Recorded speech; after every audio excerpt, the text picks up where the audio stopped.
ابو بکر نے جو کہا ہے کیا یہ عمل میں بھی کر کے ابو بکر دکھا سکتا ہے؟ جی ہاں، یہ اس کے لیے میں آپ کی خدمت میں دوسرا حوالہ لایا ہوں کہ ابو بکر صدیق رضی اللہ تعالیٰ عنہ نے، سیدنا ابو بکر افضل البشر بعد الانبیاء، جو کہا ہے رسالت آپ کی حیات کے لیے، وہ ابو بکر صدیق نے کر کے دکھایا ہے، کیونکہ ظاہر و باطن جس کا ایک ہو وہ صدیق ہوتا ہے۔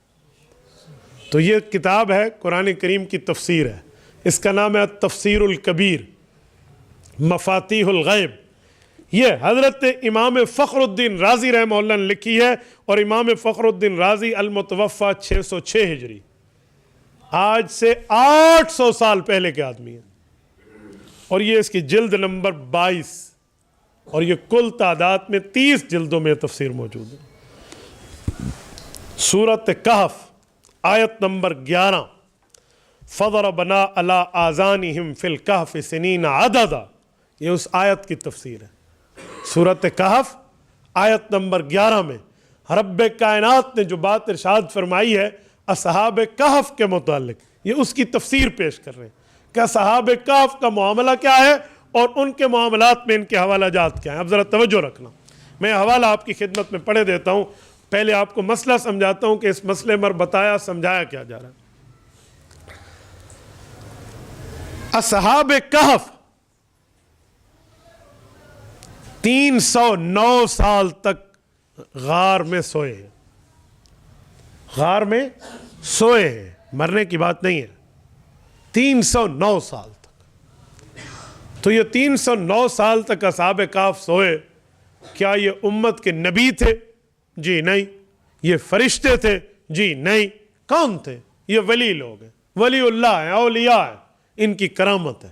یہ پچھلی امتوں میں اتنی بڑی کرامت کہ 309 سال تک یہ لوگ سوئے رہے، اور قرآن کریم نے باقاعدہ ان کا نقشہ کھینچا ہے کہ ان کی دائیں سائیڈ اور بائیں سائیڈ کی تبدیلی فرشتوں کے ذریعے ہوا کرتی تھی، ذات الیمین و ذات الشمال۔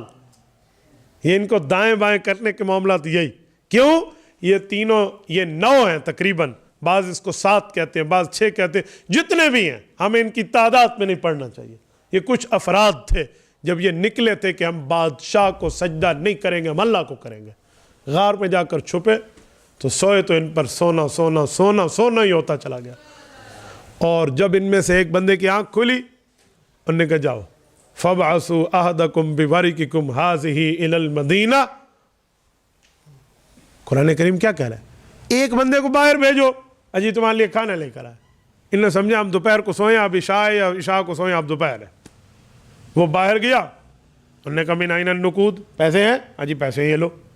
انہوں نے جو پیسے لیے، اس نے کہا 300-400 سال، صدیاں پرانے پیسے، یہ تو اب نوٹ منسوخ ہو گئے ہیں، ریجیکٹڈ منی آپ کے پاس ہے، کون ہو تم؟ اس سے وہ حیران ہوا، انہوں نے کہا یہ تو فلاں پرانے بادشاہ کے زمانے کا نوٹ۔ اسادو کوئی آوڑے ڈو کثیری تے ڈو ٹکے چاہ کے ایک فجر لے مولانا ناشتہ لے ہونے بھئی یہ ٹکے کتوں گنایا ہے، تو یہ کثیریاں کتوں ہیں، یہ ادھیلا کتوں ہے؟ اللہ بھویں اکھیاں تے اسا تا ادھیلا نہیں نٹھا، پتہ نہیں بزرگاں نٹھا یا نہیں نٹھا، اسا نہ کثیری نہیں بولتا، تو نہیں تھی کثیری، اسا کوئی نہیں نٹھی۔ یہ کوئی چاہ کے گھن آوے، اسا سارے پریشان تھے انہیں بھئی تو قائد اعظم دے ویلے دا کتوں ہے؟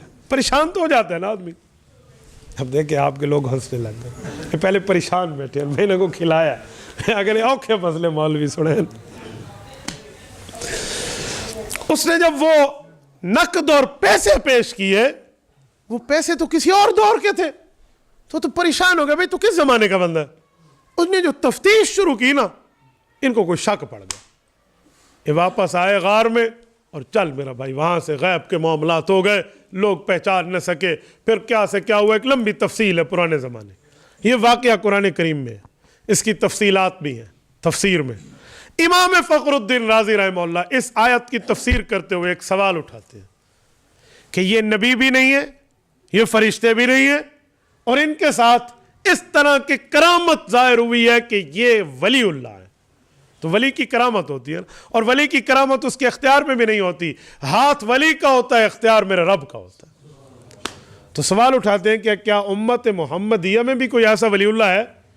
جس کی کرامات کا اس طرح ظہور ہوا ہو کوئی ہے تو وہ خلفائے راشدین کی دلائل لاتے ہیں۔ اب میں چاروں کی بات تو نہیں پیش کرتا، عنوان پہ صرف حضرت ابوبکر صدیق کو پیش کرتا ہوں رضی اللہ عنہ۔ انہوں نے حضرت ابوبکر صدیق کا یہ واقعہ امام فخر الدین رازی نے نقل فرمایا، اب یہ سننے کے قابل ہے۔ اما ابو بکر رضی اللہ تعالی عنہ فمن کراماتہ انہ لما حملت جنازتہ الى باب قبر النبی صلی اللہ علیہ وسلم ونودی السلام علیک یا رسول اللہ ھذا ابو بکر بالباب فاذا الباب قد انتفح واذا بحاتف یہتف من القبر ادخل الحبیب الى الحبیب۔ توجہ رکھ لیں۔ ہوا یہ کہ سیدنا ابوبکر صدیق رضی اللہ تعالیٰ عنہ کی جب وفات حسرت آیات کا وقت آیا تو حضرت ابوبکر صدیق نے صحابہ کرام کو جمع کر کے ایک وصیت فرمائی۔ اب ابوبکر صدیق جب دنیا سے گئے تو حضرت عمر، حضرت عثمان، حضرت علی اور بڑے بڑے اجلہ صحابہ موجود تھے، ان سب کو ایک وصیت فرما رہے ہیں۔ وصیت کیا ہے کہ جب میں فوت ہو جاؤں، میرا جنازہ تیار ہو جائے، سب کچھ کے معاملات طے، اب تجہیز کے بعد تکفین اور مجھے دفن کرنے کا وقت آ جائے تو کیا کرنا؟ دو میں سے ایک کام کرنا۔ پہلے مجھے لے جانا رسول اللہ کے دربار میں، وہاں سے اجازت لینا کہ ابو بکر یہاں دفن ہونا چاہتا ہے۔ اب صحابہ کرام بڑے غور سے سن رہے ہیں کہ ابو بکر صدیق فرمانا کیا جائے۔ وہاں سے اجازت نامہ مل جائے تو بہت بہتر ابن ابی قحافہ کی قبر وہیں بنا دینا، اور اگر اجازت نہ ملے تو جہاں عام مسلمان قبرستان میں دفن ہوتے ہیں مجھے بھی وہاں دفن کر دینا۔ یہ بہت بڑا ایک عجیب پہلو ابو بکر صدیق کی ذات اقدس میں ظاہر ہو رہا ہے کہ یار قبر اقدس پہ جائیں، رسالت مآب کے روزے پہ جائیں اور آپ علیہ الصلوۃ والسلام کی دربار میں جا کے اجازت لیں۔ اجازت کیسے لیں گے؟ کیسے جواب ہوگا؟ کیسے اجازت نامہ حاصل ہوگا؟